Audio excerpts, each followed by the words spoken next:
Buenos días, tenemos el gusto de recibirnos hoy para la videoconferencia titulada Glaucoma. Va a ser presentada por la doctora Linda Kenia Guzmán Jiménez. La doctora Kenia Guzmán Jiménez es egresada de la Facultad de Medicina de la Universidad Nacional Autónoma de México. Hizo su residencia en oftalmología en el Centro Médico La Raza. Tiene su especialidad en glaucoma en ese mismo hospital. Actualmente es oftalmóloga de nuestro hospital y es profesora del curso de oftalmología en la grada académica de Medicina y Ciencias de la Salud de la Universidad Autónoma de Zacatecas. Le damos la bienvenida a la Dirección General de Tecnologías de la Información, al CENETEC, Centro Nacional de Excelencia Tecnológica en Salud en el Distrito Federal, a la Universidad Técnica Partidoja en Ecuador, a la Benemérita Universidad Autónoma de Puebla. Y le damos muy cordialmente la bienvenida al Hospital General Fresnillo. Le cedo la palabra a la doctora Guzmán. Hola, ¿qué tal? Buenas tardes. Yo soy la doctora Kenia Guzmán y el día de hoy vamos a hablar de glaucoma. Ok, para entender esto, primero debemos de definir qué es el glaucoma. El glaucoma es una neuropatía óptico-isquémica que se va a caracterizar por la pérdida de la capa de fibras nerviosas y con esto se va a presentar también un deterioro del campo visual. Puede estar acompañado o no de un aumento de la presión intraocular. Bueno, básicamente este es el concepto que nosotros tenemos de glaucoma. Y como esto es una definición que muchas veces tenemos un error inadecuado de qué es el glaucoma, entonces nosotros lo vamos a definir como eso, ¿no? Como una enfermedad que se va a caracterizar por una neuropatía, siempre precedida por un deterioro en el campo visual, acompañado de un aumento de la presión intraocular. Tenemos que es la principal causa de ceguera irreversible en el mundo. Además, 70 millones de personas pueden padecer este tipo de enfermedad. El 10% de ellas van a estar ciegos. Y en México, aproximadamente 1 millón de personas padecen glaucoma. Es que ya tenemos estos datos, pues vamos a entender cómo se puede presentar este tipo de enfermedad. Vamos a empezar con la dinámica de la producción y eliminación del humor acuoso. Tenemos que el humor acuoso se va a producir en los procesos ciliares del cuerpo, en los procesos del cuerpo ciliar. Va a pasar de la cámara posterior a la cámara anterior y se va a eliminar por dos vías. Una de ellas es la vía convencional a través de la malla trabecular. En esta se lleva alrededor del 90% de toda la eliminación del humor acuoso. Se va a producir en la parte posterior del retículo trabecular, en la parte que va a cubrir el canal de Schlemm. Y de ahí se va a llevar hacia el sistema venoso de la esclerótica, epiesclera y conjuntiva. La otra vía por la que nosotros vamos a eliminar el humor acuoso es una vía no convencional o llamada también uveoescleral, que es alrededor del 10% de toda la eliminación de este humor acuoso y se va a realizar a través de la cara del cuerpo ciliar y de la raíz del iris hacia el espacio supraaracnoideo. Existen muchas teorías de por qué se va a desarrollar el glaucoma. Yo les voy a hablar de dos de ellas, una la mecánica y la otra vascular. La mecánica va a estar caracterizada porque va a haber una compresión de los axones sobre la lámina cribosa y esta va a afectar el flujo axoplásmico y obviamente esto nos va a llevar a una muerte de los axones, a una apoptosis. Y la otra es una teoría vascular, donde tenemos que el flujo sanguíneo de la papila va a estar afectado o va a estar alterado y por lo tanto no va a llegar a una adecuada irrigación a lo que sería la canal óptico. Una vez que tenemos esto, vamos a tener que el desequilibrio que se presenta entre la producción y el drenaje del humor acuoso nos va a conducir a una presión intraocular elevada. Y bueno, la patología, tenemos un aumento en la resistencia al drenaje del humor acuoso, vamos a tener alteraciones en los haces trabeculares, en el endotelio del tejido yuxtacanalicular y en el canal de Schlemm. Esto es una imagen de dónde se lleva a cabo toda esta producción y toda esta eliminación del humor acuoso.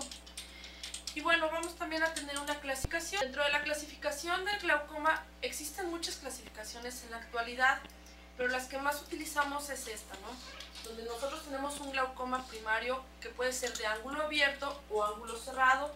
Podemos tener un glaucoma secundario que también puede ser de ángulo abierto o de ángulo cerrado. Glaucoma congénito, también va a haber un glaucoma que va a clasificarse de acuerdo al sitio donde nosotros tenemos la obstrucción, y un glaucoma que se va a clasificar de acuerdo al tipo de presión intraocular. De ahí en la definición donde tenemos que puede estar o no acompañado de un aumento de la presión intraocular. Que si nos basamos en esta clasificación, tenemos que existe un glaucoma de presión normal, un glaucoma de presión elevada y un glaucoma de presión baja. Vamos a hablar básicamente de lo que es el glaucoma primario de ángulo abierto, porque esto pues, nos preocupa, ya que alrededor del más del 85% de los glaucomas que se diagnostican pues van a pertenecer a este grupo. Tenemos que es una enfermedad que se va a presentar de una forma crónica, por lo regular basal, en la mayoría de los casos es una enfermedad asimétrica. ¿Cuáles van a ser los factores de riesgo que vamos a tener de esta patología? Principalmente la edad avanzada, factores genéticos, la raza. Sobre todo se ha visto que la raza negra es un factor de riesgo para esta enfermedad. Cuando tenemos antecedentes hereditarios, un aumento de la presión intraocular, pacientes que tienen antecedente de miopía, pacientes que tienen enfermedades retinianas o pacientes que hayan sido sometidos a algún tipo de tratamiento quirúrgico. Estos son los factores de riesgo más relevantes. Existen otros como son la migraña, arterial baja, la diabetes mellitus, en fin, existen muchos factores de riesgo para poder desarrollar el glaucoma. Los signos, pues básicamente los signos van a ser signos inespecíficos. Se menciona que el glaucoma es una enfermedad silenciosa. Por lo regular, pues nosotros vamos a encontrar en algunos casos que va a haber un aumento de la presión intraocular y sobre todo van a haber fluctuaciones. La producción y la eliminación del humor acuoso van a tener un ritmo circadiano. Aproximadamente en las primeras horas del día va a aumentar la presión intraocular. Y vamos a tener también cambios en la papila, vamos a tener una pérdida del campo visual y una pérdida de la visión central. Aquí vemos, ¿no? Por ejemplo, ahora sí que el primer patito es un patito como nosotros lo veríamos normalmente. Cuando se va perdiendo la visión periférica, se va a nuestro campo visual y al final los pacientes lo único que ven es el centro de los objetos. Por eso es que muchas veces decimos que es una enfermedad silenciosa. Los síntomas pues van a ser muy vagos, ¿no? Como cefalea, ojo rojo. Los pacientes pueden referir dolor ocular, visión borrosa, pueden referir que ven halos alrededor de las luces. También son pacientes que van a tener una incapacidad para poder adaptarse a lugares oscuros y sobre todo van a tener una pérdida de la visión periférica. El diagnóstico, ¿cómo lo vamos a hacer? Pues básicamente lo más importante siempre va a ser una exploración oftalmológica minuciosa, una historia clínica corta y bueno, encaminado sobre todo a todos aquellos factores de riesgo que nosotros hemos preguntado. Dentro de la exploración oftalmológica nosotros siempre debemos de hacer una toma de la agudeza visual, una tonometría. La tonometría va a ser la medida de la presión intraocular y con esto nosotros vamos a poder detectar aquellos pacientes que pueden ser únicamente hipertensos oculares o pacientes que pueden tener un daño por glaucoma. También podemos diagnosticar hipotonías que se pueden dar en algunos casos como la iritis, desprendimiento de retina o algunas perforaciones oculares. Esta se va a llevar a cabo, se mide en milímetros de mercurio, lo normal es de 10 a 20 más o menos 2 y se puede hacer por diferentes métodos. El más utilizado es por el tonómetro de aplanación. Aquí lo que vamos a hacer es aplanar un área central de la córnea. La otra va a ser con un tonómetro de indentación. Aquí lo que vamos a medir es el grado de deformación que va a presentar la córnea con un peso conocido. Este es el tonómetro de aplanación o tonómetro de... La forma más común en la que nosotros tomamos la presión intraocular. Se va a montar en la lámpara de hendidura, va a estar formado por una punta, por los biprismas y por una perilla, y la lectura se va a multiplicar por 10. Este es el tonómetro de indentación, el tonómetro de Schatz. Este es más común, sobre todo cuando tenemos un paciente que no podemos mover, porque es portátil, el paciente puede estar recostado, pero pues obviamente es de menor precisión. En la actualidad ya existen otro tipo de tonómetros, como es el Tonopen, tonómetro de aire, el tonómetro de Pascal, que es el que se ha visto que es el que tiene una precisión. La otra que se puede hacer cuando no contamos con ninguno de estos tonómetros, pues es la tonometría digital. Aquí lo que vamos a hacer es pedirle a nuestro paciente que vea hacia abajo, lo vamos a palpar con la yema de ambos dedos índices y siempre se va a comparar con la de nosotros. Obviamente pues esto es dependiendo de quién lo esté haciendo y pues es una valoración muy subjetiva, ¿no? También para que nosotros podamos llevar a cabo una buena valoración de los pacientes con glaucoma necesitamos ver el ángulo iridocorneal a través de una gonioscopía. Esto lo que nos va a permitir pues es sobre todo valorar cómo se encuentra este ángulo, si tenemos un ángulo abierto o un ángulo cerrado, y se va a llevar a cabo a través de la utilización de goniolentes o gonioprismas. Y es cuando nosotros vamos a poder hacer un diagnóstico si se trata de un glaucoma de ángulo cerrado, un glaucoma de ángulo abierto. Pero yo creo que el estándar de oro básicamente va a ser siempre la valoración de nuestro nervio óptico. Si nosotros hacemos una adecuada valoración, una meticulosa exploración de nuestro nervio óptico, muchas veces podemos hacer el diagnóstico de esta patología. Y casi siempre lo que debemos hacer es llevar un récord de cómo estamos encontrando nuestro nervio óptico. De acuerdo a esto, pues nosotros podemos seguir haciendo la evaluación de nuestro paciente. En la actualidad existen ya muchos estudios que son, podríamos decir, auxiliares de diagnóstico y que nos ayudan a medir el progreso de la patología de nuestros pacientes. Uno de ellos es el campo visual. ¿Qué es el campo visual? Pues nosotros lo vamos a definir como una isla de visión que va a estar rodeada por un mar de oscuridad. Va a ser una estructura tridimensional donde la agudeza visual máxima se va a localizar en el vértice y esto va a ir disminuyendo a la periferia. Vamos a tener aquí, este es un campo visual donde nosotros vemos que se encuentra la mancha ciega en el centro, va a estar localizada temporalmente a 10 y 20 grados. Y bueno, cuando nosotros tenemos algún daño por glaucoma se puede presentar lo que se llama escotoma. El escotoma es un área donde se va a perder la visión y va a estar rodeada por una zona de visión. Y estos escotomas se pueden dividir en absolutos y relativos. Siempre debe de ir acompañado de nuestra valoración del nervio óptico y una comparación con el campo visual que nosotros estamos presentando. Y esto es lo que nos va a llevar de la mano a valorar la progresión de nuestro paciente. En la actualidad ya existen otros estudios como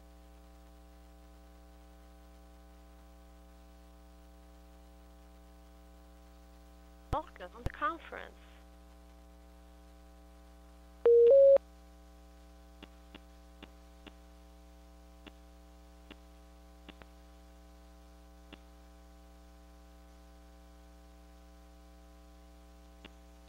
Ahorita nos acomoda es que con Fresnillo estamos teniendo muchos problemas en el láser y ahorita nos lo volvieron a hacer. Pero déjenme digo, permítame tantito, doctora. Sí.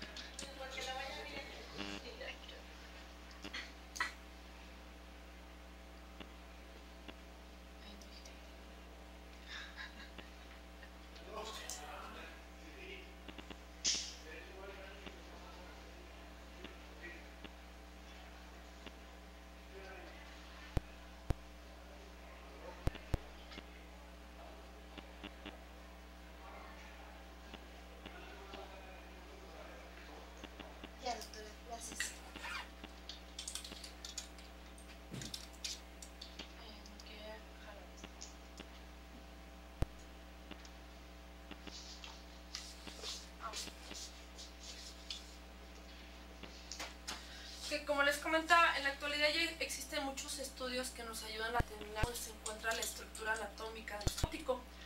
Nosotros lo hacemos normalmente pues con nuestra exploración, lo podemos hacer a través de fotos estereoscópicas, a través de dibujos, pero pues obviamente ya existen en la actualidad estudios ya computarizados donde nosotros a través de diferentes herramientas podemos llevar a cabo la documentación de esta progresión o de este daño de nuestro nervio óptico. Aquí por ejemplo estamos viendo un HRT donde vemos un nervio óptico normal, donde estamos observando un nervio óptico ya con un daño avanzado.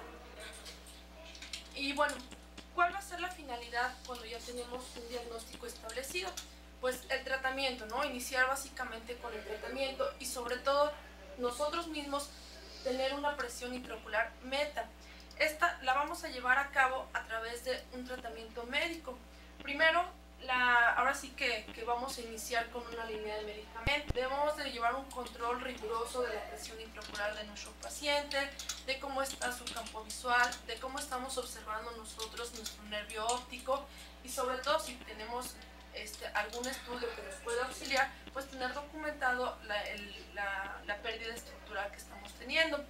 Obviamente también nosotros lo vamos a hacer, si una sola línea de medicamentos no es suficiente, lo que podemos hacer es una combinación de medicamentos. Si aún así esto no es suficiente, existen ya otro tipo de tratamientos a través del rayo láser, donde podemos hacer una trabeculoplastía o una iridotomía, y con esto obviamente nosotros podemos la presión intraocular de nuestro paciente. Si con esto nosotros no tenemos una presión intraocular meta, pues el siguiente paso sería un tratamiento quirúrgico. Ya también existen muchas técnicas de tratamiento quirúrgico, como la trabeculectomía, la utilización de los antimetabolitos, colocación de implantes valvulares, destrucción de los procesos ciliares.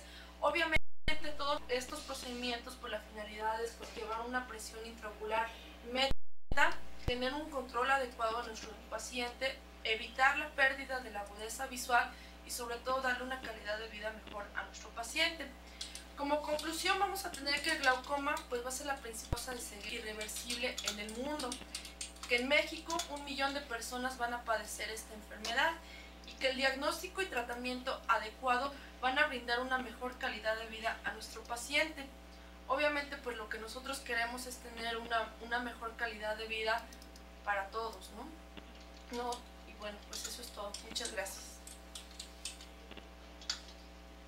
Si alguna persona en nuestras sedes receptoras tiene alguna pregunta, por favor de formularla.